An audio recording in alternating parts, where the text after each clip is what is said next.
Story time audio ബുക്സിലേക്ക് എല്ലാവർക്കും സ്വാഗതം. ജോയ്സി എഴുതിയ കാണാത്ത തീരങ്ങൾ. ഡ്യൂമാസ് തെരുവിൽ താരതമ്യേന തിരക്ക് കുറവായിരുന്നു. ഈ റോഡൊക്കെ കണ്ടാൽ കൊതിയാകും. എന്ത് നീറ്റാ, കിഷോർ നടക്കുന്നതിനിടയിൽ പറഞ്ഞു. വേണമെന്ന് വെച്ചാൽ സാധിക്കും. ഇവിടെയും ഇന്ത്യക്കാർ തന്നെയാ താമസം, അതും തമിഴന്മാർ. പക്ഷേ ഹെറിറ്റേജ് ടൗൺ വിട്ട് വേറൊരിടത്തേക്ക് ചെല്ലണം. അപ്പോൾ മനസ്സിലാകും വൃത്തികേട് എന്താണെന്ന്, സന്ദീപ് പറഞ്ഞു. വില്ല ഫ്രാങ്കോയ്സിന് മുന്നിലെത്തിയപ്പോൾ സന്ദീപ് നിന്നു. അതിൻ്റെ ഗേറ്റ് ഇപ്പോൾ തുറന്നു കിടക്കുകയാണ്. കാർ പോർച്ചിൽ ഒരു കാർ കിടപ്പുണ്ട്. മാർബിൾ പാകിയ ഒരു തളമാണ് മുറ്റം. സിറ്റൗട്ടെന്ന് പറയാൻ പറ്റില്ല. വീതി കുറഞ്ഞ വരാന്ത. 2-3 കസേരയിടാം. പക്ഷേ കസേരയൊന്നുമില്ല. ആ നീളൻ വരാന്തയിൽ നിന്ന് ഉയരം കൂടിയ ഉരുളൻ തൂണുകൾ നാട്ടി നിർത്തിയിരിക്കുന്നത് മേൽത്തട്ടിനെ താങ്ങാനും വേണ്ടിയാണ്. ആ വരാന്തയിലാണ് 21 വർഷം മുമ്പ് പൂക്കൂടയ്ക്കുള്ളിൽ വെച്ച് ഒരു ചോരക്കുഞ്ഞിനെ കൊണ്ടുവന്ന് കിടത്തിയിട്ട് പോയത്. കൊടുങ്കാറ്റും മഴയും വെള്ളപ്പൊക്കവും ഉണ്ടായിരുന്ന ഒരു രാത്രിയിൽ. സന്ദീപ് പറഞ്ഞു. ഈ സ്ട്രീറ്റിലൊക്കെ മുട്ടപ്പം വെള്ളമുണ്ടായിരുന്നെന്ന് വിശ്വസിക്കാനേ പറ്റുന്നില്ല. കിഷോർ അതിശയപ്പെട്ടു. ആ വീട്ടിലാണ് അല്ലിയുടെ അച്ഛനും അമ്മയും വന്ന് താമസിച്ചിരുന്നത്. നമുക്ക് അങ്ങോട്ട് കയറി ചെന്നാലോ? എന്തിന്? അന്വേഷിക്കണ്ടേ? ഇപ്പോൾ അവിടെ താമസിക്കുന്നവർക്ക് എന്തറിയാം? അവരിതൊന്നും കേട്ടിട്ട് കൂടി ഉണ്ടാവില്ല. എന്നാലും ഒന്ന് പരിചയപ്പെട്ടിരിക്കാമല്ലോ. അതിൻ്റെ ആവശ്യമേ ഇല്ല. നമുക്ക് പോലീസ് സ്റ്റേഷനിലാണ് ആദ്യം പോകേണ്ടത്, സന്ദീപ് പറഞ്ഞു.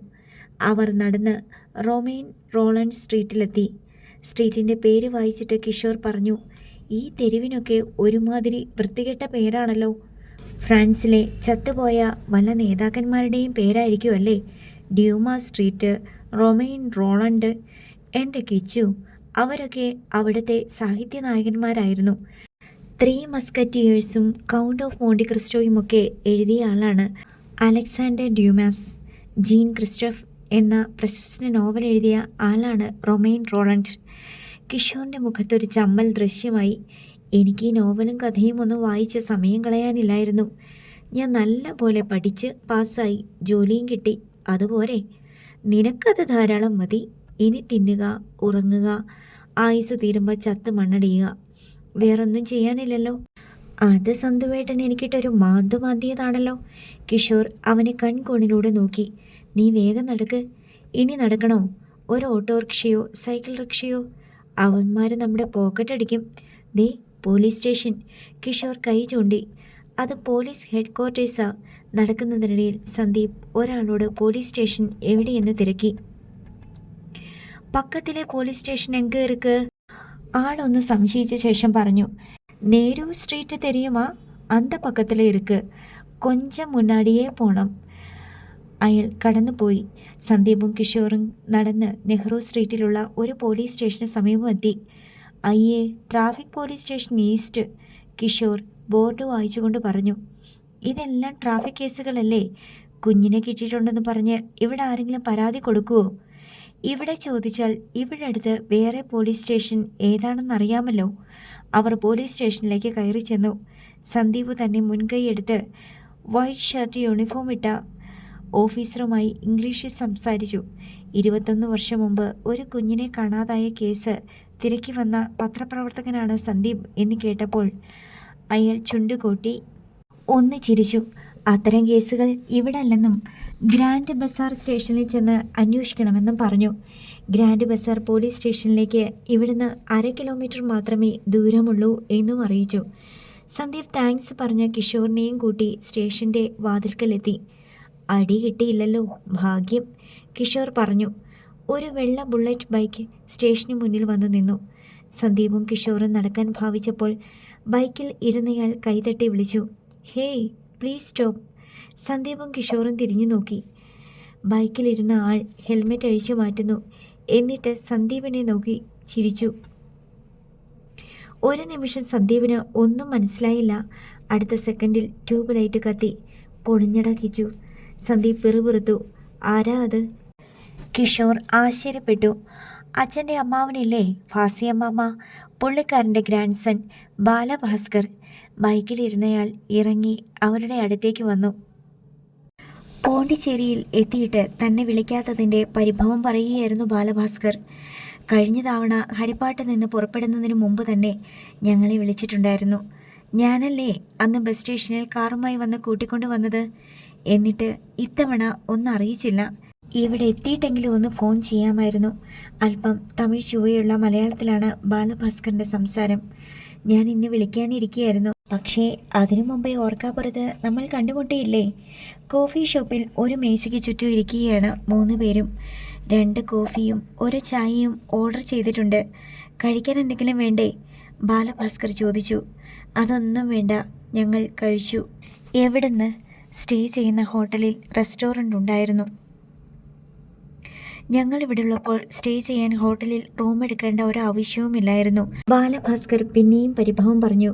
ഞാൻ പറഞ്ഞില്ലേ, ഇവനും കൂടി ഉള്ളതുകൊണ്ടാ. ഇതാരാണെന്നാ പറഞ്ഞത്? എനിക്ക് മനസ്സിലായില്ല. കസിൻ എന്ന് വെച്ചാൽ ആരാ? ബാലഭാസ്കറിൻ്റെ ചോദ്യത്തിൻ്റെ രീതി കിഷോറിനെ ചിരിപ്പിച്ചു. എൻ്റെ അമ്മാവൻ്റെ മകൻ കിഷോർ. ഓ, അങ്ങനെയാണല്ലേ. ഗ്രാൻഡ്പായുടെ വീടും നാടുമൊക്കെ എനിക്കറിയാം. പലരെയും കണ്ടിട്ടുണ്ട്. പക്ഷേ സന്ദീപേട്ടൻ്റെ അമ്മയുടെ ഫാമിലി എനിക്ക് അറിഞ്ഞുകൂടാ. ആൻറ്റിയെ ഞാൻ ഒരു തവണയേ കണ്ടിട്ടുള്ളൂ. ഇവൻ എറണാകുളത്താണ് താമസം. എന്നാലും വന്ന വിവരം ഞങ്ങളോട് പറഞ്ഞില്ലല്ലോ. ബാലഭാസ്കറിന് പരിഭവം തീരുന്നില്ല. സത്യം പറഞ്ഞാൽ ഇവൻ കൂടെയുള്ളത് കൊണ്ടാണ് ഞാൻ അറിയിക്കാതിരുന്നേ, സന്ദീപ് പറഞ്ഞു. അതുകൊണ്ടെന്താ? സന്ദീപിൻ്റെ കസിൻ ഞങ്ങൾക്ക് അന്യനാണോ? ഞാനൊറ്റയ്ക്കാണെങ്കിൽ വേണ്ടില്ല. 2 പേര് ഗസ്റ്റായിട്ട് വന്ന് സ്റ്റേ ചെയ്യുക എന്ന് വെച്ചാൽ നിങ്ങൾക്കത് ബുദ്ധിമുട്ടായെങ്കിലോ എന്ന് വിചാരിച്ചിട്ടാ. സന്ദീപ് പിടിച്ചു നിൽക്കാൻ ശ്രമിച്ചു. ഞങ്ങൾ കാണാതെ മിണ്ടാതെ തിരിച്ചു പോകാനായിരുന്നോ പ്ലാൻ? ഏയ്, ഒരിക്കലുമില്ല. പോരുന്നതിന് മുമ്പ് വിളിച്ചില്ലെന്നേ ഉള്ളൂ. കഴിഞ്ഞ തവണ വിളിച്ച് പറഞ്ഞ് എല്ലാം ഏർപ്പാടാക്കിയിട്ടല്ലേ വന്നത്. ഞാൻ കാറുമായി വന്ന്. അന്നെനിക്ക് പോണ്ടിച്ചേരി അറിയില്ലായിരുന്നു. ഇപ്പോൾ പരിചയമായി.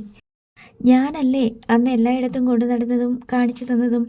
ബാലഭാസ്കർ ഓർമ്മപ്പെടുത്തി. കേട്ടോ കിച്ചു, അന്ന് ഇവൻ എന്നെ കൊണ്ടുപോകാത്ത സ്ഥലമില്ല. ഇവൻ്റെ കാറിലാണ് പോണ്ടിച്ചേരി മുഴുവൻ കറങ്ങിയത്. ഇവിടുത്തെ കൊള്ളാവുന്ന എല്ലാ ബാറിലും എന്നെ കൊണ്ടുപോയി. ഞാനൊരു കുടിയനൊന്നുമല്ലെന്ന് നിനക്കറിയാമല്ലോ. എന്നാലും ഇവിടുത്തെ മദ്യത്തിൻ്റെ വില കേട്ടാൽ നമ്മൾ അറിയാതെ കുടിച്ചു പോകും, സന്ദീപ് ചിരിയോടെ പറഞ്ഞു. കോഫിയും വടയും എത്തി. അത് കഴിക്കുന്നതിനിടയിൽ സന്ദീപ് ചോദിച്ചു, ബാലു എങ്ങനെ പോലീസിലെത്തി? കല്യാണം കഴിച്ച സമയത്തൊക്കെ ഇവിടുത്തെ ഒരു എക്സ്പോർട്ടിംഗ് കമ്പനിയിലോ മറ്റോ ആയിരുന്നല്ലോ. ഇതെനിക്ക് ടെസ്റ്റ് എഴുതി കിട്ടിയതാ. SI പോസ്റ്റിലേക്ക് ഡയറക്റ്റ് അപ്പോയിൻമെൻ്റ് ആയിരുന്നു. പക്ഷേ ഇവിടെ വന്നപ്പോഴാണ് മനസ്സിലായത് മറ്റേ ജോലി തന്നെയായിരുന്നു സുഖം, ബാലഭാസ്കർ പറഞ്ഞു. അച്ഛൻ ഇപ്പോഴും കസ്റ്റംസിൽ തന്നെ അല്ലേ? റിട്ടയർ ആയില്ലേ? ഇല്ല, അച്ഛനെ വിളിക്കട്ടെ? ഇപ്പോൾ വേണ്ട. ഇപ്പോൾ ഒന്നും അറിയിക്കണ്ട. എന്താ നിങ്ങളുടെ ഉദ്ദേശം? എന്തിനാണ് ട്രാഫിക് സ്റ്റേഷനിൽ വന്നത്? അതോ അന്നത്തെ സർവേ ഇല്ലേ? പോണ്ടിച്ചേരിയിൽ രജിസ്ട്രേഷൻ നടത്തി കേരളത്തിലേക്ക് കടത്തുന്ന വാഹനങ്ങൾക്ക് ടാക്സ് വെട്ടിപ്പ്, അതുപോലൊരു സ്റ്റോറി ചെയ്യാൻ വേണ്ടിയാ. ട്രാഫിക് സ്റ്റേഷനും RT ഓഫീസും എല്ലാം നോക്കണം. എന്ത് സഹായം വേണമെങ്കിലും എന്നോട് പറഞ്ഞാൽ മതി. ഈസ്റ്റ് സ്റ്റേഷനിൽ ഞാൻ അറിയാത്ത ഒന്നുമില്ല. ബാലു അവിടെ ഉണ്ടെന്ന് എനിക്കറിയില്ലായിരുന്നല്ലോ. എന്തായാലും ഹോട്ടലിൽ നിന്ന് ഇന്ന് തന്നെ ചെക്കൗട്ട് ചെയ്ത് വീട്ടിലേക്ക് വാ. ബാലു, ഞങ്ങൾ 1-2 ദിവസം ഹോട്ടലിൽ തന്നെ സ്റ്റേ ചെയ്യാം. ഞങ്ങളുടെ ഒരു പ്രൈവസിക്ക് അതാ നല്ലത്. തിരിച്ചു പോകുന്നതിനു മുമ്പ് ഞങ്ങൾ ഒരു ദിവസം വീട്ടിൽ വന്ന് ബാലുവിൻ്റെ അതിഥികളായി താമസിക്കും. ഛേ, അങ്ങനല്ലായിരുന്നു വേണ്ടത്. അച്ഛനോടും മുത്തച്ഛനോടുമൊക്കെ ഞാൻ എന്തു പറയും? മുത്തച്ഛന് ജയദേവൻ അങ്കിളിനോട് വലിയ സ്നേഹമാ. സ്വന്തം മക്കളോടുള്ളതിനേക്കാൾ വാത്സല്യം പെങ്ങളുടെ മക്കളോടാണ്.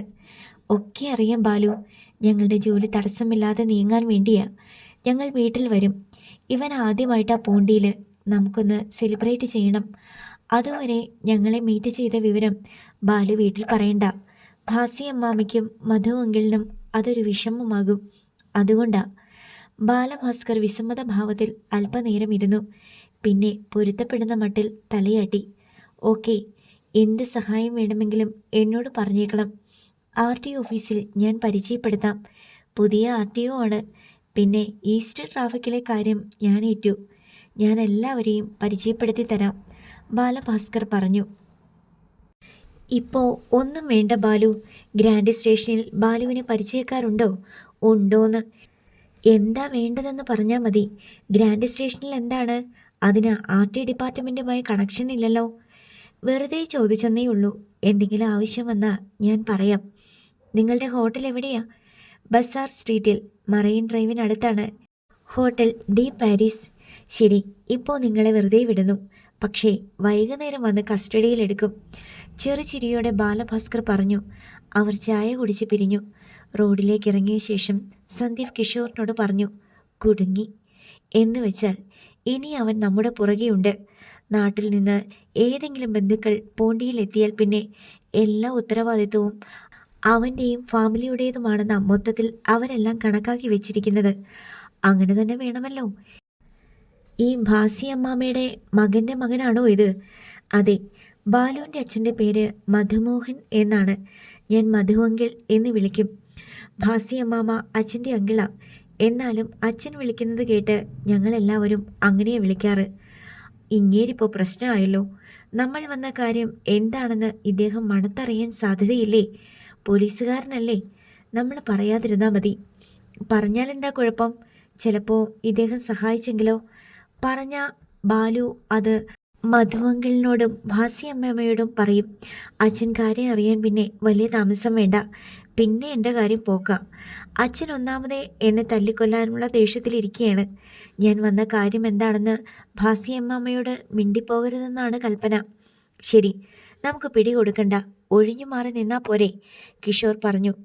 കൃത്യസമയത്ത് നമ്മൾ അവൻ്റെ മുന്നിൽ തന്നെ ചെന്ന് പെട്ടത് അതിശയം. അത് നമ്മൾ എപ്പോഴെങ്കിലും പെട്ടേനെ. പോലീസ് സ്റ്റേഷനൊക്കെ കയറി ഇറങ്ങുമ്പോൾ. ഇതിപ്പോൾ നേരത്തെ കണ്ടുമുട്ടിയത് നന്നായി. ഇനി സൂക്ഷിച്ചാൽ മതിയല്ലോ. ഗ്രാൻഡ് ബസാർ പോലീസ് സ്റ്റേഷനിലും ഇനി പോകാൻ പറ്റില്ല, സന്ദീപ് പറഞ്ഞു. അതെന്താ? ഇനിയിപ്പോൾ പോലീസുമായി ബന്ധപ്പെട്ട് നമ്മൾ എന്ത് ചെയ്താലും അവനറിയും. അതല്ലാതെ വേറെ എന്തെങ്കിലും വഴിയുണ്ടോ? ആലോചിക്കണം. സന്ദീപ് ഫോൺ എടുത്ത് അല്ലിമയുടെ അച്ഛൻ്റെ നമ്പറിലേക്ക് വിളിച്ചു. ഹലോ സന്ദീപ്. മറുവശത്ത് നിന്ന് രാജഗോപാലിൻ്റെ ശബ്ദം കേട്ടപ്പോൾ അവന് ആശ്വാസം തോന്നി. പോണ്ടിച്ചേരിയിലെത്തിയ വിവരവും വില്ല ഫ്രാങ്കോയിസ് കണ്ട കാര്യവും അവൻ രാജഗോപാലിനോട് പറഞ്ഞു. അന്ന് ഏത് പോലീസ് സ്റ്റേഷനിലാണ് കംപ്ലൈൻറ്റ് ചെയ്തത് എന്ന് ചോദിക്കാൻ വേണ്ടി വിളിച്ചതാ.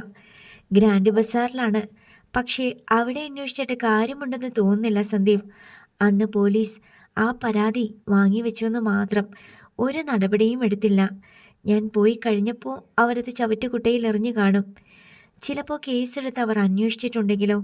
അങ്കിൾ അതറിയണമെന്നില്ലല്ലോ. അങ്കിൾ കോയമ്പത്തൂരിലേക്ക് പോകുന്നില്ലേ? പോലീസ് ഒന്നും ചെയ്തിട്ടില്ലെന്ന് ഉറപ്പാണ്. എൻ്റെ ഓഫീസ് അഡ്രസ്സ് ഞാൻ പരാതിയിൽ കാണിച്ചിട്ടുണ്ടായിരുന്നു. ഞാൻ എവിടെയാണെങ്കിലും അവർക്ക് അന്വേഷിച്ച് കണ്ടുപിടിക്കാവുന്നതേ ഉള്ളൂ. എന്തിനാണിപ്പോൾ പരാതിയുടെ കാര്യം അന്വേഷിക്കുന്നത്? എന്തെങ്കിലും തുമ്പ് കിട്ടുമോ എന്നറിയാനാ. 21 വർഷം മുമ്പ് കൊടുത്ത പരാതിയുടെയോ? നന്നായി. അതന്വേഷിച്ച് അങ്ങോട്ട് ചെന്നാൽ അവിടെയുള്ളവർ കളിയാക്കി വിടും. ഞാൻ ചോദിച്ചെന്നേ ഉള്ളൂ. അങ്കിൾ, കുന്തം പോയാൽ കുടത്തിലും തപ്പണമല്ലോ. ഓക്കെ, ഞാൻ പറഞ്ഞെന്ന് മാത്രം. വേറൊന്നുമില്ലല്ലോ? ഇല്ലെങ്കിൽ ഞാൻ പിന്നെ വിളിച്ചോളാം. ബൈ. സന്ദീപ് കോൾ കട്ട് ചെയ്തു. അവർ തിരിച്ച് ഹോട്ടൽ മുറിയിലെത്തി. ഇനി എന്ത് ചെയ്യും? കിഷോർ ചോദിച്ചു. ഞാൻ പോണ്ടിച്ചേരി മുഴുവൻ അരിച്ചു പെറുക്കും, വാശിയോടെ സന്ദീപ് പറഞ്ഞു. ആദ്യം ഹോസ്പിറ്റലിൽ നിന്ന് എന്ത് കിട്ടാനാണ്? നോക്കണം. ഏതെങ്കിലും ഹോസ്പിറ്റലിൽ വെച്ചാണ് അല്ലിമ ജനിച്ചതെങ്കിൽ അതിൻ്റെ റെക്കോർഡ്സ് ഹോസ്പിറ്റലിൽ ഉണ്ടാവില്ലേ? 21 വർഷം മുമ്പത്തെ റെക്കോർഡ്സ് ഏത് ഹോസ്പിറ്റലിൽ സൂക്ഷിച്ചു വെക്കും? അറിയില്ല. നമുക്ക് അന്വേഷിച്ച് നോക്കാം. സന്ദീപ് ഫോൺ എടുത്ത് വെച്ച് ഗൂഗിളിൽ സെർച്ച് ചെയ്തു തുടങ്ങി. പോണ്ടിച്ചേരിയിലെ ഹോസ്പിറ്റലുകളുടെ ലിസ്റ്റ് വന്നു. 20ഓളം ഹോസ്പിറ്റലുകളുടെ പേര് കണ്ട് സന്ദീപ് അന്തം വിട്ടു. ഡ്യൂമ സ്ട്രീറ്റിന് സമീപമുള്ള ഹോസ്പിറ്റലുകൾ അവൻ സെലക്ട് ചെയ്തു. Government hospital Pondicherry, Indira Gandhi general hospital, saint Joseph Cluny hospital. എന്തുകൊണ്ട് ഹോസ്പിറ്റൽ? കിഷോർ ചോദിച്ചു. അല്ലിമ ജനിച്ചത് ഏതെങ്കിലും ചേരിയിലോ ഏതെങ്കിലും വീട്ടിലോ ആണെങ്കിലോ? സാധ്യതയില്ല. 2 കാര്യങ്ങൾ നീ ഓർക്കണം കിച്ചു. 1, പ്രസവിക്കുന്നതിന് മുമ്പ് തന്നെ കുഞ്ഞിനെ ഉപേക്ഷിക്കണം എന്ന് വേണ്ടപ്പെട്ടവർ തീരുമാനമെടുത്തിരിക്കും. വേണ്ടപ്പെട്ടവരോ കുഞ്ഞിൻ്റെയോ? വേണ്ടാതെ പെട്ടവർ എന്നല്ലേ പറയേണ്ടത്? ആയിക്കോട്ടെ. 2, ഉപേക്ഷിക്കാനുള്ള കുഞ്ഞിനെ വീട്ടിൽ പ്രസവിച്ചാൽ അയൽക്കാർ അറിയും. കുഞ്ഞെവിടെ എന്ന ചോദ്യമുണ്ടാകും. അതുകൊണ്ട് തീർച്ചയായിട്ടും ഏതെങ്കിലും ഹോസ്പിറ്റലിലായിരിക്കും പ്രസവം നടന്നത്. Good idea. പക്ഷേ ഏത് ഹോസ്പിറ്റൽ? 20 ഹോസ്പിറ്റലിലും അരിച്ചു പറക്കാൻ പറ്റുമോ? വില്ല ഫ്രാങ്കോയിസിനോട് ഏറ്റവും അടുത്ത ഹോസ്പിറ്റലിലായിരിക്കും. അങ്ങനെയല്ലെങ്കിലോ? കിച്ചു, ഹറിക്കെയിൻ ആണ് പോണ്ടിച്ചേരിയിൽ. കൊടുങ്കാറ്റും മഴയും വെള്ളപ്പൊക്കവും മുട്ടിനു മീതെ വെള്ളത്തിൽ നീന്തിക്കൊണ്ട് ഒരു കുഞ്ഞിനെ പൂക്കൂടയിലിട്ട് അധിക ദൂരം നടക്കാൻ ആരും മെനക്കിടില്ല. ആരെങ്കിലും കണ്ടാൽ സംശയം തോന്നിയാൽ അപകടമാണ്. അതുകൊണ്ട് പെട്ടെന്ന് ജോലി തീർത്ത് പോകാനേ ആരായാലും ശ്രമിക്കൂ. അതിലൊരു ന്യായമുണ്ടെന്ന് കിഷോറിന് തോന്നി. എന്തായാലും പ്രസവിച്ച സ്ത്രീ ആയിരിക്കില്ലല്ലോ കുഞ്ഞിനെ ഉപേക്ഷിച്ചത്. ബന്ധുക്കളായിരിക്കാം, അല്ലെങ്കിൽ മറ്റാരെയെങ്കിലും ഏൽപ്പിച്ചതായിരിക്കും. സ്വന്തം വീടിന് പോലീസ് ഉദ്യോഗമായിരുന്നു നല്ലത്, കിഷോർ അഭിനന്ദന രൂപേണ പറഞ്ഞു. ഉച്ചതിരിഞ്ഞ് അവർ സെൻറ് ജോസഫ് ക്ലൂണി ഹോസ്പിറ്റലിലേക്ക് തിരിച്ചു. ക്ലൂണി കോൺവെൻറ്റ് സിസ്റ്റേഴ്സ് നടത്തുന്ന സ്ഥാപനമായിരുന്നു അത്. അവർ ക്ലൂണി ഹോസ്പിറ്റലിലെത്തി. ഇത് അതേ സ്ട്രീറ്റ് തന്നെയാണല്ലോ, റൊമെയിൻ റോളണ്ട്, കിഷോർ വിസ്മയത്തോടെ പറഞ്ഞു. Calm and quiet. നമുക്ക് ഹോസ്പിറ്റൽ അതോറിറ്റിയോട് ചോദിക്കാം. ആദ്യം എൻക്വയറിയിലേക്കാണ് അവർ ചെന്നത്. ഹോസ്പിറ്റൽ അതോറിറ്റിയുമായി ബന്ധപ്പെടാൻ എന്തെങ്കിലും വഴിയുണ്ടോ എന്ന് എൻക്വയറിയിൽ തിരക്കി. എന്തിനു വേണ്ടിയാണെന്ന് എൻക്വയറിയിൽ ഉണ്ടായിരുന്ന സ്ത്രീ ചോദിച്ചു. ഒരു കുഞ്ഞിൻ്റെ ബർത്ത് സർട്ടിഫിക്കറ്റിന് വേണ്ടിയാണെന്ന് സന്ദീപ് പറഞ്ഞു. അതിന് അതോറിറ്റിയെ കാണേണ്ട കാര്യമില്ലെന്നും രജിസ്ട്രേഷൻ കൗണ്ടറിൽ അന്വേഷിച്ചാൽ മതിയെന്നും മറുപടി കിട്ടി. സന്ദീപും കിഷോറും കൂടി ചീട്ടെടുക്കുന്നിടത്തേക്ക് എത്തി. സന്ദീപ് വിഷയം ഇംഗ്ലീഷിൽ അവതരിപ്പിക്കാൻ ശ്രമിക്കുന്നതിനിടയിൽ അവരെ ശ്രദ്ധിച്ചു നിന്ന ഒരു നേഴ്സ് ചോദിച്ചു, നിങ്ങൾ മലയാളിയാണോ? അതെ, സന്ദീപ് ആശ്ചര്യത്തോടെ പറഞ്ഞു. സിസ്റ്ററും മലയാളിയാണല്ലേ? അതെ, കൂത്താട്ടുകുളം നാട്. ഞാൻ ഹരിപ്പാട്, സന്ദീപ് പറഞ്ഞു. എവിടെ ചെന്നാലും ഒരു മലയാളി നേഴ്സെങ്കിലും ഉണ്ടാവും, അതൊരു വലിയ ഭാഗ്യമാണ്. ഒരു മലയാളി നേഴ്സല്ല, ഇവിടെ മലയാളി നേഴ്സുമാരാണ് കൂടുതൽ. കോൺവെൻറ്റ് സിസ്റ്റേഴ്സും ഉണ്ട്. ഞങ്ങളൊരു ബർത്ത് സർട്ടിഫിക്കറ്റുമായി ബന്ധപ്പെട്ട് വന്നതാണ്.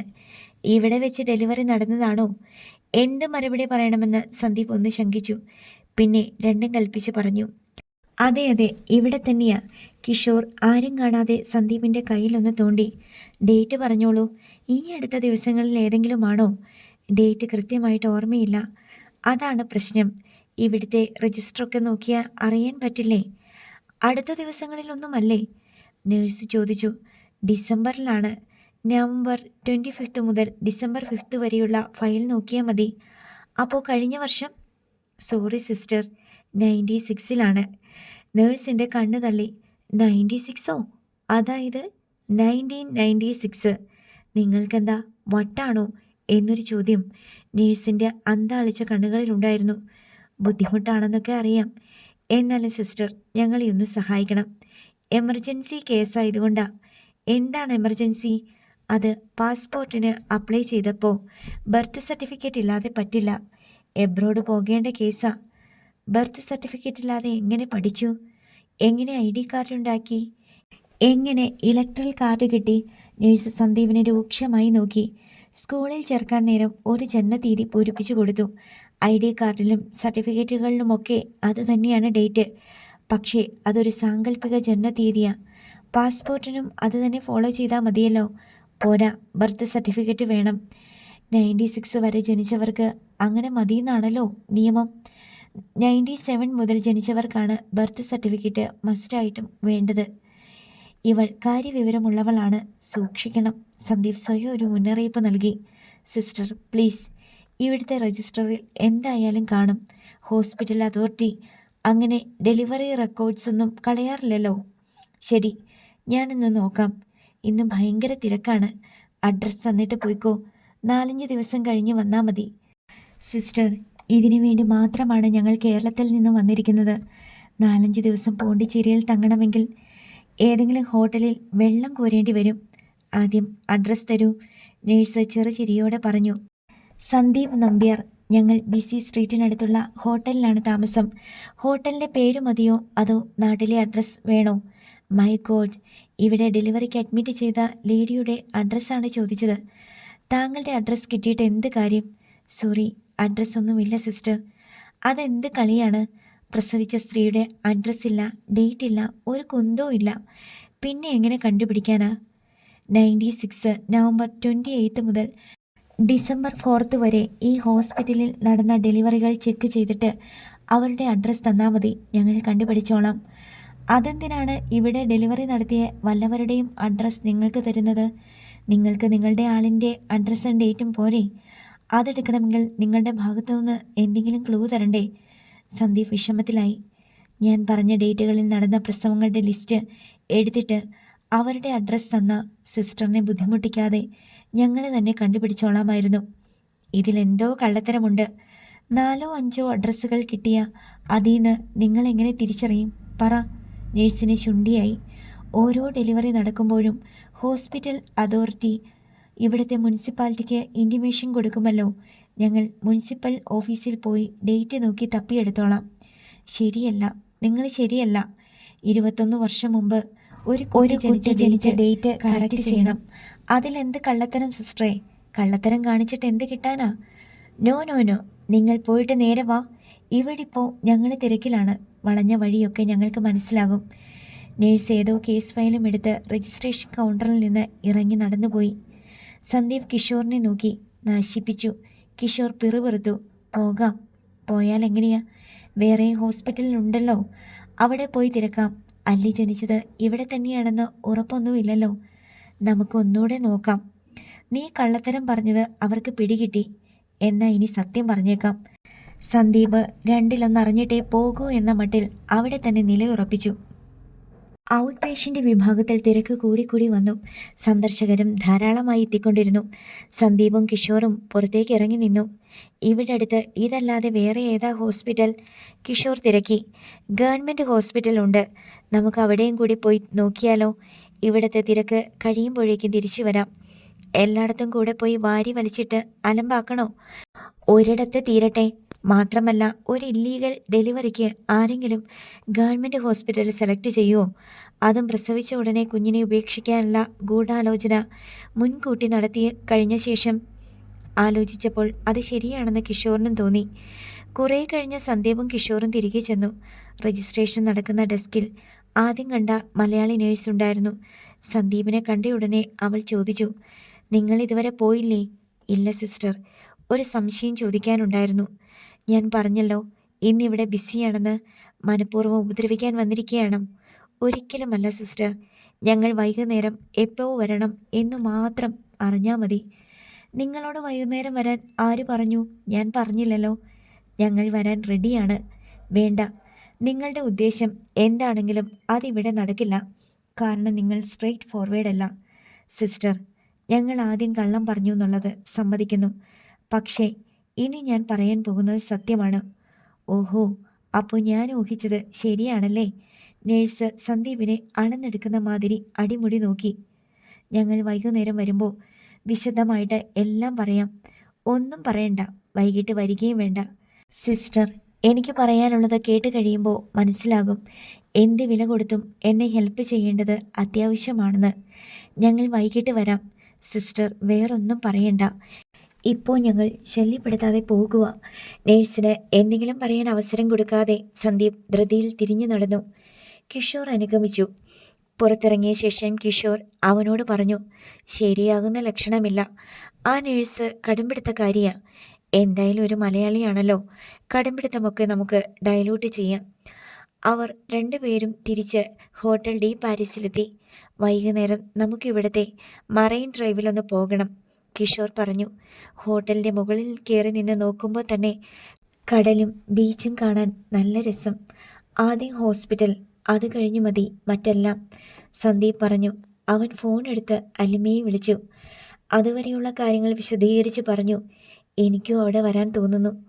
അലിമ ആഗ്രഹം പ്രകടിപ്പിച്ചു. ശരിയാണ്, നീയും കൂടി വേണ്ടതായിരുന്നു അല്ലി. എന്നെ മിസ് ചെയ്യുന്നുണ്ടോ? എന്താ സംശയം? നമ്മൾ 2 പേരും കൂടിയായിരുന്നു ഈ അന്വേഷണം നടത്തേണ്ടത്. എങ്കിൽ എന്ത് ത്രില്ലായിരുന്നേനെ. കണ്ടോ കണ്ടോ, കിഷോർ ഒച്ച വെച്ചു. കൂടെ നിൽക്കുന്ന എന്നെ ഒഴിവാക്കണമെന്നാ മനസ്സിലിരിപ്പ്. പിന്നെ എങ്ങനെ ശരിയാകും? കിച്ചു ഉണ്ടോ അടുത്ത്? അലിമയുടെ ചോദ്യം വന്നു. പോണ്ടിച്ചേരി എങ്ങനെയുണ്ട് സന്തുവേട്ടാ? നല്ല രസമാണോ? എനിക്കിപ്പോൾ അത്ര തോന്നുന്നില്ല. ഞാൻ ആദ്യം വന്നപ്പോൾ നല്ല രസമായിരുന്നു. എന്നെങ്കിലും എനിക്ക് ഒന്ന് കാണണം. ഞാൻ ജനിച്ച പട്ടണമല്ലേ. നമുക്കൊന്നിച്ച് ഒരു ദിവസം വരാം.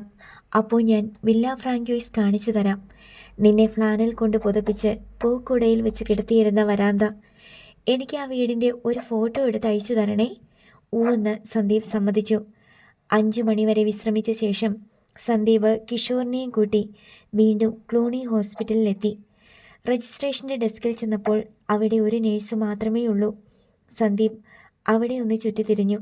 ഡെസ്കിലുണ്ടായിരുന്ന നേഴ്സിനോട് മറ്റേ നേഴ്സിനെ പറ്റി അന്വേഷിച്ചു. Which nurse? What is her name? അതറിയില്ല സന്ദീപിന്. ചോദിക്കാൻ വിട്ടുപോയ കാര്യം അതറിഞ്ഞു വെക്കേണ്ടത് വളരെ അത്യാവശ്യമായിരുന്നു. മറ്റേ നേഴ്സിനെ പറ്റി വിവരണം നൽകി ധരിപ്പിക്കാൻ സന്ദീപ് ശ്രമിച്ചത് വിഫലമായി. കുറേ സമയം അവിടെ കാത്തുനിന്നു. നിന്നിട്ട് കാര്യമില്ല, പോകാം, കിഷോർ പറഞ്ഞു. പേര് പോലും ചോദിച്ചു വെക്കാത്ത നമ്മൾ വിഡ്ഢികൾ. സന്ദീപ് വീണ്ടും ഡെസ്കിൽ ചെന്നു.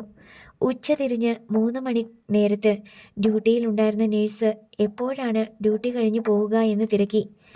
6 മണിക്ക് ഡ്യൂട്ടി കഴിയും എന്ന് മറുപടി കിട്ടി. സന്ദീപ് അതുവരെ കാത്തു നിൽക്കാൻ തയ്യാറായി.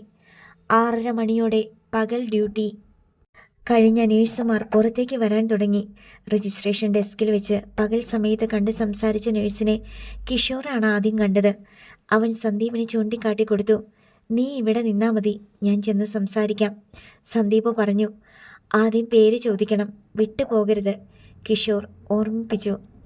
സന്ദീപ് നേഴ്സിൻ്റെ അടുത്തേക്ക് ചെന്നു. സന്ദീപിനെ കണ്ട് അവൾ ഒരു നിമിഷം അമ്പരന്ന് നിന്നു. നിങ്ങൾ പിന്നെയും വന്നോ? ഞാൻ പറഞ്ഞിട്ടല്ലേ പോയത് വൈകുന്നേരം വരുമെന്ന്. എൻ്റെ ഡ്യൂട്ടി കഴിഞ്ഞു. നല്ല കാര്യം, തിരക്കില്ലല്ലോ? എനിക്ക് തിരക്കുണ്ട്, ഹോസ്റ്റലിലേക്ക് പോകണം. കണ്ണിച്ചോരയില്ലാതെ സംസാരിക്കല്ലേ സിസ്റ്ററെ. ഉച്ച മുതൽ ഞാനിവിടെ പോസ്റ്റായിട്ട് നിൽക്കുക. നിങ്ങൾ ആദ്യം എന്നോട് കള്ളം പറഞ്ഞില്ലേ? കള്ളമൊന്നുമല്ല സിസ്റ്റർ, ഞാനൊരു ജെനുവിൻ കേസുമായിട്ടാണ് വന്നിരിക്കുന്നത്. ഞാൻ എല്ലാ സത്യവും സിസ്റ്ററിനോട് തുറന്നു പറയാൻ തയ്യാറാണ്. എന്നോടിനി പറഞ്ഞിട്ടെന്നാ കാര്യം? ഞാൻ ഹോസ്റ്റലിലേക്ക് പോവുകയാണ്. സിസ്റ്ററിൻ്റെ പേരെന്താ? Sophia. Nice name. Miss Sophia, എന്നെ സഹായിച്ചേ പറ്റൂ. 96-ലെ കേസാണെങ്കിൽ പറ്റില്ല. ഞാനന്ന് കൂത്താട്ടുകുളത്ത് മുട്ടിലിഴഞ്ഞ് നടക്കുക. 2016 ഞാൻ ആദ്യമായിട്ട് പോണ്ടിച്ചേരി കാണുന്നത്. ഇവിടെ ജോലിക്ക് കയറിയിട്ട് 2 വർഷം മതി. അതൊക്കെ അങ്ങനെ തന്നെ ആയിക്കോട്ടെ. ഞാൻ കൂടുതൽ ബുദ്ധിമുട്ടിക്കുന്നില്ല സോഫിയ. 4 വരിയിൽ ഞാനൊരു കഥ പറയാം. 96 ഡിസംബർ ഫസ്റ്റ് വീക്കിൽ ഈ ഹോസ്പിറ്റലിൽ വെച്ച് ഒരു സ്ത്രീ ഒരു പെൺകുഞ്ഞിനെ പ്രസവിച്ചു. സ്ത്രീയാണെന്ന് പ്രത്യേകിച്ച് പറയണമെന്നില്ല, പുരുഷന്മാർക്ക് പ്രസവിക്കാൻ പറ്റില്ലല്ലോ. Nice joke, very good. എന്നാലും ആ പ്രസവത്തിന് പിന്നിൽ ഒരു പുരുഷനെങ്കിലും ഉണ്ടാവുമല്ലോ. It's okay. പറഞ്ഞു വന്നത് അതല്ല. ആ പെൺകുഞ്ഞ് ഉപേക്ഷിക്കപ്പെട്ടു. ഡിസംബർ ഫസ്റ്റ് വീക്കിൽ തന്നെ ഡ്യൂമ സ്ട്രീറ്റിലെ വില്ല ഫ്രാങ്കോയ്സ് എന്ന കെട്ടിടത്തിൽ താമസിച്ചിരുന്ന മലയാളി ദമ്പതികൾ ഒരു പ്രഭാതത്തിൽ കണി കണ്ടത് വരാന്തയിൽ ഉപേക്ഷിക്കപ്പെട്ട നിലയിൽ ആ കുഞ്ഞിനെയാണ്. അവരന്ന് കുറേ അന്വേഷണമൊക്കെ നടത്തിയെങ്കിലും ഉത്തരവാദികളെ കണ്ടുപിടിക്കാൻ കഴിഞ്ഞില്ല. അവർ ആ കുഞ്ഞിനെ വളർത്തി. അവൾക്കിപ്പോൾ വയസ്സ് 22 ആവുന്നു. അവളുടെ അച്ഛനും അമ്മയും ആരെന്ന് അവൾക്കറിയണം. സോഫിയ കഥയിൽ വീണ് കഴിഞ്ഞെന്ന് സന്ദീപിന് മനസ്സിലായി. ഒരു തെളിവും കയ്യിലില്ല, അഡ്രസ്സില്ല, ഫോൺ നമ്പറില്ല. എന്നാലും ഒരു വിശ്വാസം, കണ്ടുപിടിക്കാൻ സാധിക്കുമെന്ന്. ദൈവം നിശ്ചയിച്ചിട്ടുണ്ടെങ്കിൽ സോഫിയ എന്നെ സഹായിക്കും, മറ്റു പലരും സഹായിക്കും. ഒരു പ്രൂഫും കയ്യിലില്ലേ? വീട്ടുപേരോ പേരോ നാടോ വീടോ എന്തെങ്കിലും? സോഫിയ ചോദിച്ചു. ഒന്നുമില്ല. ഉണ്ടെങ്കിൽ ഇങ്ങനെ ബുദ്ധിമുട്ടിക്കുമോ? പിന്നെ നിങ്ങൾ എങ്ങനെ ഇത് കണ്ടുപിടിക്കും? സോഫിയെ സഹായിച്ചാൽ കണ്ടുപിടിക്കാൻ പറ്റും. 96 ഡിസംബർ ഫസ്റ്റ് വീക്കിൽ ഈ ഹോസ്പിറ്റലിൽ നടന്ന പ്രസവങ്ങളുടെ ലിസ്റ്റ് കിട്ടിയാൽ മതി. ഇവിടുത്തെ രജിസ്റ്ററിൽ എന്തായാലും ഉണ്ടാവുമല്ലോ അന്നത്തെ delivery details. December first week എന്ന് പറയുമ്പോൾ ചിലപ്പോൾ ഡെയിലി 2-3 ഡെലിവറി വീതം നടന്നിരിക്കാം. എല്ലാം കൂടി ഒരു 15 എന്ന് കണക്ക് കൂട്ടിയാൽ പോലും അതിലേതാണെന്ന് എങ്ങനെ തിരിച്ചറിയും? സോഫിയ ചോദിച്ചു. അതിനൊക്കെ വഴിയുണ്ട് സോഫിയ. സോഫിയ ഇത്രയെങ്കിലും ഹെൽപ്പ് ചെയ്താൽ എല്ലാം നടക്കും. അതുകൊണ്ട് സോഫിയയ്ക്ക് ഒരു നഷ്ടവും വരാനില്ല. അങ്ങനെ പഴയ റെക്കോർഡ്സ് തപ്പിയെടുത്ത് കൊടുക്കാൻ പാടുണ്ടോ എന്നെനിക്ക് അറിഞ്ഞുകൂടാ. ഹോസ്പിറ്റൽ അതോറിറ്റിയുടെ അനുവാദം വേണ്ടിവരും. അതിനൊക്കെ പോയാൽ വല്ലാത്ത നൂലാമാലയാകും. അവർക്ക് എക്സ്പ്ലനേഷൻ കൊടുക്കണം. ഞാൻ ആരാണ്, എനിക്ക് ഇതിൻ്റെ ആവശ്യം എന്താണ് എന്നൊക്കെ ബോധിപ്പിക്കണം.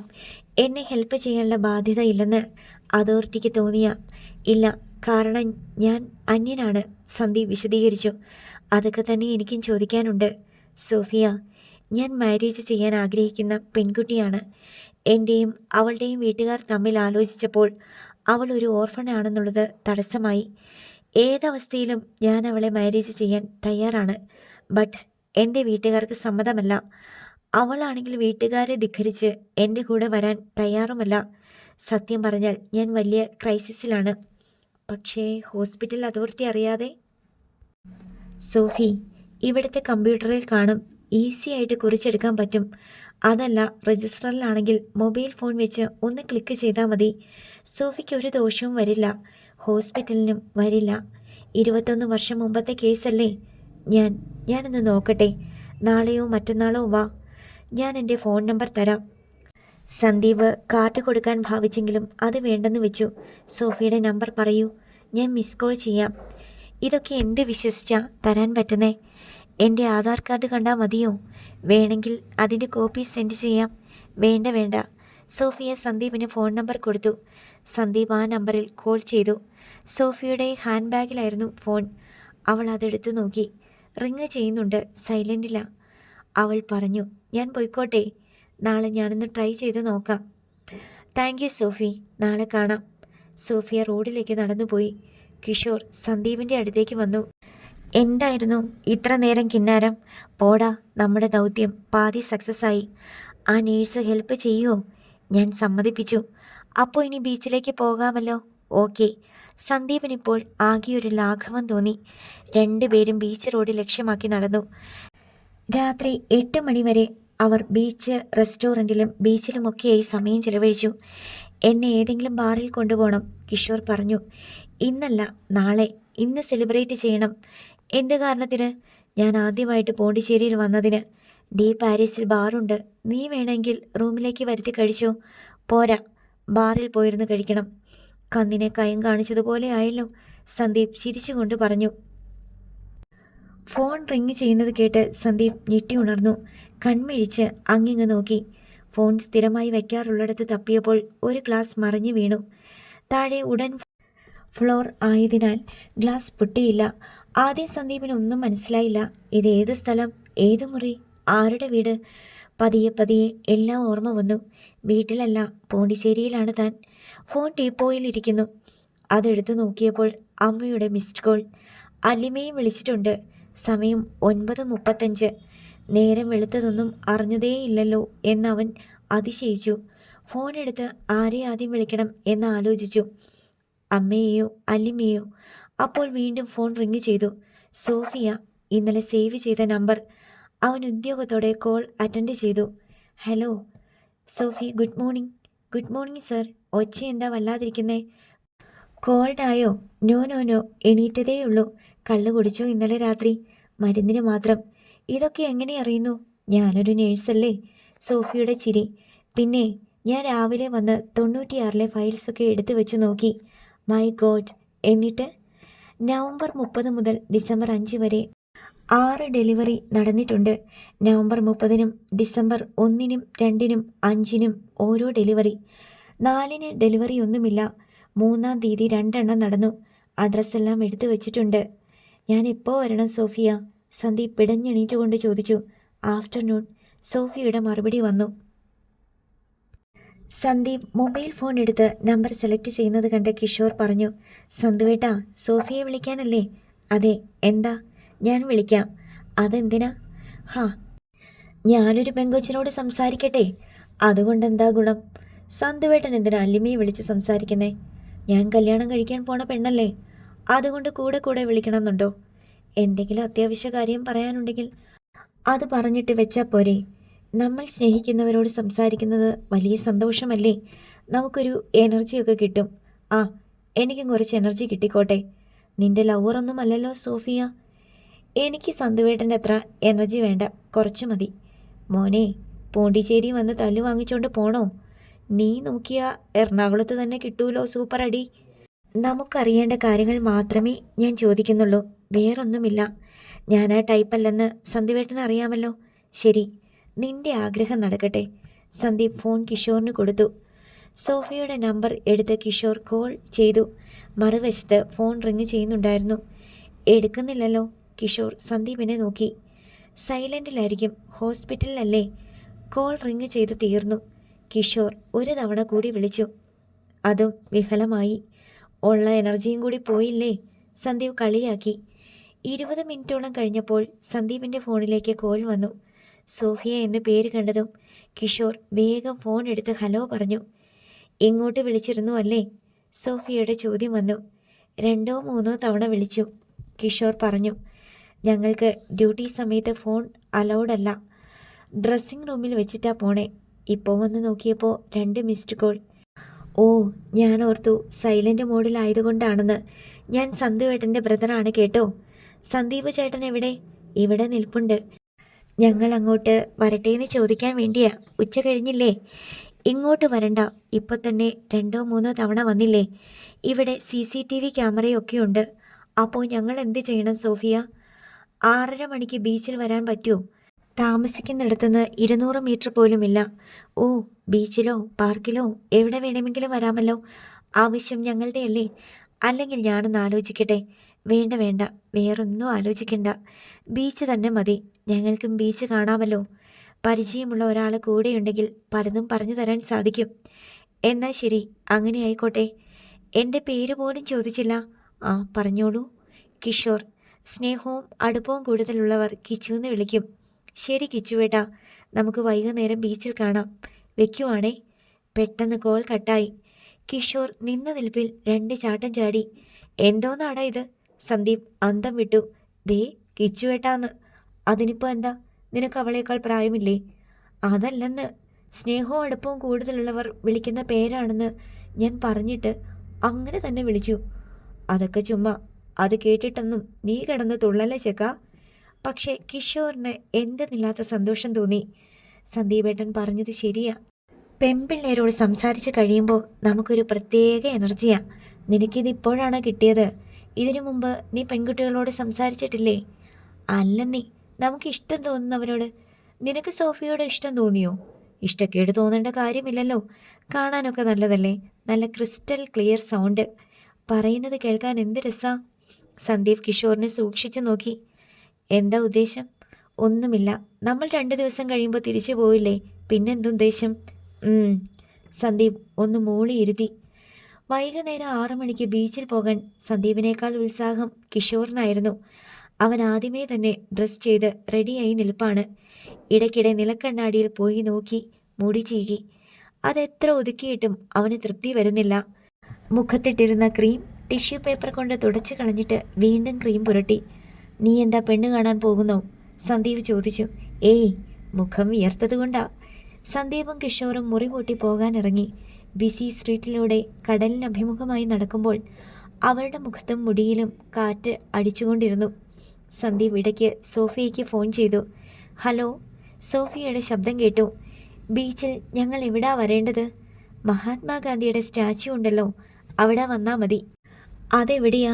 ബീച്ച് റോഡിൽ നിന്ന് നോക്കിയാൽ കാണാം. ശരി എന്ന് പറഞ്ഞ് സന്ദീപ് കോൾ കട്ട് ചെയ്തു. ബീച്ച് റോഡിലെത്തിയ ശേഷം അവർ ഗാന്ധി പ്രതിമ സ്ഥാപിച്ചിരിക്കുന്നിടം ലക്ഷ്യമാക്കി നടന്നു. അവിടെ എത്തിയപ്പോൾ സോഫിയ കാത്തു നിൽപ്പുണ്ടായിരുന്നു. കുറേ നേരമായോ വന്നിട്ട്? കിഷോർ തിരക്കി. ഇല്ല, ഇപ്പോൾ വന്നേയുള്ളൂ. നമുക്ക് അങ്ങോട്ട് നടന്നുകൊണ്ട് സംസാരിക്കാം, സോഫിയ പറഞ്ഞു. അതാ നല്ലത്. കിഷോർ ശരിവെച്ചു. ഞങ്ങൾക്കറിയാത്ത കാര്യങ്ങളൊക്കെ പറഞ്ഞു തരണേ. ഞാൻ കുറിച്ചെടുത്തുകൊണ്ട് വന്നിട്ടുണ്ട്. അതങ്ങ് തന്നാ പോരെ? അതല്ലെന്ന്. അറിയാത്ത കാര്യങ്ങളെന്ന് വെച്ചാൽ പോണ്ടിച്ചേരിയെപ്പറ്റി, ഇവിടുത്തെ ആളുകളെപ്പറ്റി, സ്ഥാപനങ്ങൾ, വ്യൂ പോയിന്റുകൾ, കാണേണ്ട കാഴ്ചകൾ. അയ്യോ, ഗൈഡിൻ്റെ പണിയൊന്നും എനിക്കറിയില്ല. സോഫിയ ചിരിച്ചു. അവൾ ഹാൻഡ് ബാഗിനുള്ളിൽ നിന്നും ഒരു കടലാസ് മടക്കിയതെടുത്ത് സന്ദീപിന് നൽകി. ഹോസ്പിറ്റൽ രജിസ്റ്ററിലുണ്ടായിരുന്ന അഡ്രസ്സുകളാണ്. സന്ദീപ് അത് നിവർത്തി നോക്കി. ഭംഗിയുള്ള കൈപ്പടയിൽ വ്യക്തമായി എഴുതി വച്ചിരിക്കുന്നു. എൻ്റെ ജോലി കഴിഞ്ഞല്ലോ, ഞാൻ പോയിക്കോട്ടെ? സോഫിയ ചോദിച്ചു. എന്തായാലും ഞങ്ങൾക്ക് വേണ്ടി ഇവിടം വരെ വന്നതല്ലേ, ഞങ്ങളുടെ കൂടെ ഇരുന്ന് കോഫിയോ കൂൾ ഡ്രിങ്ക്സോ എന്തെങ്കിലും കഴിക്കണം, സന്ദീപ് പറഞ്ഞു. അതൊന്നും വേണ്ടെന്നേ. സോഫിയ ഒഴിഞ്ഞു മാറാൻ നോക്കി. വേണം, കിഷോർ നിർബന്ധിച്ചു. ഇതോടെ നമ്മൾ തമ്മിലുള്ള ബന്ധം കഴിഞ്ഞെന്നാണോ? ഇനി ഞങ്ങൾക്ക് സോഫിയയുടെ സഹായം വേണ്ടി വരും. ഇനി എന്താണ്? നമുക്കൊരു കോഫി പാർലറിൽ ഇരുന്ന് സംസാരിക്കാം. സന്ദീപ് നിർബന്ധിച്ചതോടെ അവൾ വഴങ്ങി. ഇവിടെ ഹോസ്റ്റലൊക്കെ സ്ട്രിക്റ്റ് ആണോ കേരളത്തിലെ പോലെ? കിഷോർ ചോദിച്ചു. അങ്ങനൊന്നുമില്ല, അവിടത്തേക്കാൾ ലിബറലാണ്. ബീച്ചിൽ തന്നെയുള്ള ഒരു റെസ്റ്റോറൻറ്റിലേക്ക് അവർ കയറി ചെന്നു. കടലിന് അഭിമുഖമായുള്ള ടേബിളിൽ സ്ഥാനം പിടിച്ചു. ബെയറർ വന്നപ്പോൾ സന്ദീപ് ചോദിച്ചു, സോഫി എന്താ വേണ്ടത്? Tea, coffee, fresh juice? Coffee മതി, എനിക്കതാ ഇഷ്ടം. 3 കോഫി. സന്ദീപ് ഓർഡർ ചെയ്തു. എന്നിട്ട് വീണ്ടും തിരക്കി, സ്നാക്സ് എന്താ വേണ്ടത്? Bread, butter jam, masala dosa, puri, potato, finger fry. ഇതൊക്കെ ഇവിടെ ഉണ്ടെന്ന് എങ്ങനെ അറിയാം? സോഫിയ വിസ്മയം പൂണ്ടു. ഞങ്ങൾ ഇന്നലെയും ഇവിടെ കയറിയതാ, കിഷോർ പറഞ്ഞു. അത് കൊള്ളാം, സോഫിയ ചിരിച്ചു. നിങ്ങൾ എന്ത് കഴിക്കുന്നോ അത് ഞാനും കഴിക്കും. വെരി ഗുഡ്, അതാണ് സന്നദ്ധത, കിഷോർ പറഞ്ഞു. എന്താ പറഞ്ഞേ? ചിലരുണ്ട് ഭയങ്കര ഡിമാൻഡിങ് ആയിരിക്കും. എനിക്കത് വേണ്ട, ഇത് വേണ്ട, മറ്റത് മതി എന്നൊക്കെ പറയും. സ്വന്തം താല്പര്യങ്ങൾക്ക് മുൻതൂക്കം കൊടുക്കുന്നവരാ. ടീമിൻ്റെ താല്പര്യത്തിന് മുൻഗണന കൊടുക്കുന്നവർ അഡ്ജസ്റ്റ് ചെയ്യും, കിഷോർ വിശദീകരിച്ചു. ഓ അങ്ങനെ. ഞാനൊരു നേഴ്സല്ലേ, ഇഷ്ടമില്ലാത്ത എന്തെല്ലാം കാര്യങ്ങൾ ചെയ്യേണ്ടി വരും. ഇപ്പോൾ തന്നെ ഈ അഡ്രസ്സൊക്കെ എടുത്തു തരേണ്ട ആവശ്യമുണ്ടോ? ഒരു നോ പറഞ്ഞാൽ പോരെ? അതിനൊരു 100 നന്ദിയുണ്ട് കേട്ടോ, സന്ദീപ് മനസ്സ് തുറന്നു പറഞ്ഞു. കൂത്താട്ടുകുളത്ത് വീട്ടിൽ ആരൊക്കെയുണ്ട്? ഓ അതൊന്നും പറയാതിരിക്കുക ഭേദം. പറഞ്ഞോന്നേ, ഞങ്ങളും അച്ഛനും അമ്മയും കൂടപ്പിറപ്പുകളും ഒക്കെയുള്ളവരാ. എനിക്ക് താഴെ 2 പേരുണ്ട്, ഒരാണും ഒരു പെണ്ണും. പിന്നെ പപ്പയും മമ്മിയും, വല്യപ്പച്ചനും വല്യമ്മച്ചിയും. പപ്പയുടെ ഒരു പെങ്ങൾ, അവരുടെ കുട്ടി. വലിയ ഫാമിലിയാ. അത് പറഞ്ഞിട്ട് സോഫിയ ചിരിച്ചു. കോഫിയും സ്നാക്സും എത്തി. അത് പങ്കുവെച്ച് കഴിക്കുന്നതിനിടയിൽ സോഫി ചോദിച്ചു, ആ പെൺകുട്ടിയുടെ ശരിക്കുള്ള അഡ്രസ്സ് കണ്ടുപിടിച്ചാൽ നിങ്ങളുടെ കല്യാണം നടക്കുമോ? സോഫിയ തെല്ലൊരു ആകാംക്ഷയോടെ സന്ദീപിനോട് ചോദിച്ചു. നടക്കേണ്ടതാണ്.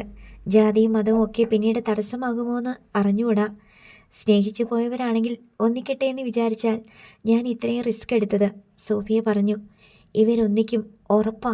സന്ദവേട്ടന് അത്രയ്ക്കിഷ്ടാ ആ പെണ്ണിൻ്റെ അടുത്ത്, കിഷോർ വെളിപ്പെടുത്തി. ആ കുട്ടിയുടെ ഭാഗ്യം, സോഫിയ പുഞ്ചിരിച്ചു. സോഫിയ പറയുന്ന കേട്ടാൽ തോന്നും സോഫിയയ്ക്ക് മാത്രം അങ്ങനൊരു ഭാഗ്യമില്ലെന്ന്. കിഷോർ ആ കച്ചിത്തുരുമ്പിൽ പിടിച്ചു. ഉണ്ടായിരിക്കും, അറിയില്ല. സോഫിയയ്ക്ക് ആരോടും പ്രണയം തോന്നിയിട്ടില്ലേ? തോന്നിയിട്ടൊക്കെയുണ്ട്, പക്ഷേ. സോഫിയ പൂർത്തിയാക്കാതെ നിർത്തി. എന്താണ് പക്ഷേ? ബ്രേക്കപ്പായി പോയോ? അങ്ങനൊന്നുമില്ലെന്നേ, പുഞ്ചിരിയോടെ പറഞ്ഞിട്ട് സോഫിയ കാപ്പിക്കപ്പ് ചുണ്ടോട് ചേർത്തു.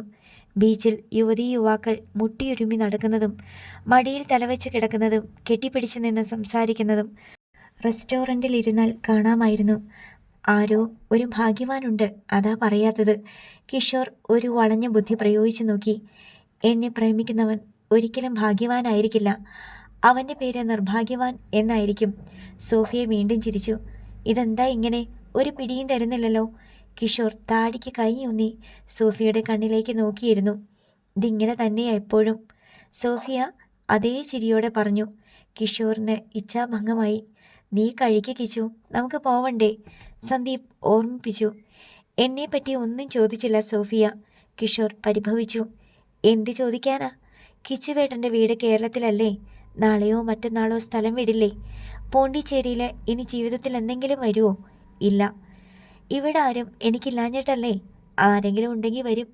വരാതിരിക്കുക നല്ലത്. കേരളം എന്ത് സുന്ദരമാ, എന്ത് സുഖമാ അവിടെ ജീവിക്കാൻ. ജോലിയും ശമ്പളവും ഉണ്ടെങ്കിൽ. അടുത്ത ഭാഗം നാളെ.